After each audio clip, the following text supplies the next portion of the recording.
3 साल लगे। 3 साल तक जद्दोजहद के बाद ये संविधान मुकम्मल हुआ। संविधान आपका 26 नवंबर 1949 को ही कंप्लीट हो गया, मुकम्मल हो गया था। और सभी नेशनल लीडर्स ने और तमाम पार्टी के लोगों ने इस पे सहमति जताई, और सहमति जताने के बाद ये 1950 में बाकायदा तौर पे इसको लागू किया गया। हमारे हिंदुस्तान का संविधान जो लिखा गया वो तमाम कई मुल्कों से संविधान को लाया गया।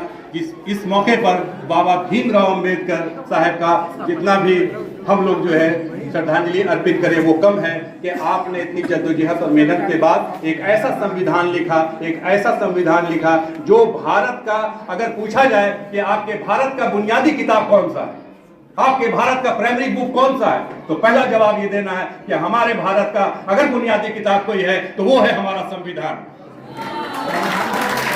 अगर हमारा संविधान सुरक्षित है, हमारा संविधान हिफाजत में है, तो हम सुरक्षित है, हम महफूज हैं।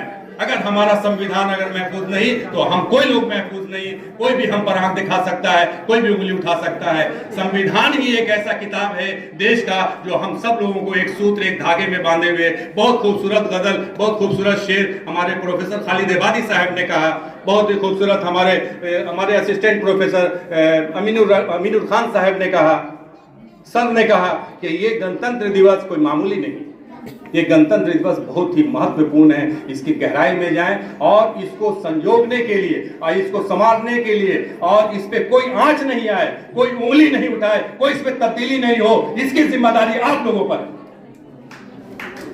आप लोगों को आगे बढ़ना होगा। नौजवान आप लोग हैं। संविधान में छेड़छाड़ हो रहा है, संविधान के छेड़छाड़ को बर्दाश्त नहीं करेंगे। ये संविधान ऐसा संविधान है जो समाज के सबसे पीछे सफ में रहने वाले भी व्यक्ति को आगे लाने का काम किया है डॉक्टर भीमराव अंबेडकर ने। आज उसकी मिसाल हमारे प्रिंसिपल साहब ने दिया कि आज देश की राष्ट्रपति द्रौपदी मुर्मू हैं, वो महिला हैं और दलित समाज से आती हैं। तो इससे हम लोगों को समझना चाहिए कि संविधान हम लोगों के लिए कितना महत्व और कितना इंपॉर्टेंट है।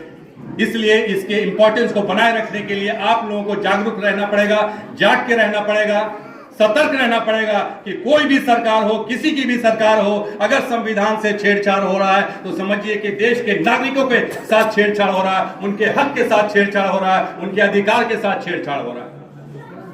इसलिए हमारे प्रिय साथियों और आए हुए तमाम हमारे जो गणमान्य मेहमान, मैं इन्हीं शब्दों के साथ मैं धन्यवाद ज्ञापन के भाषण को पुनः आप तमाम लोगों का धन्यवाद कहते हुए, शुक्रिया अदा करते हुए मैं कुछ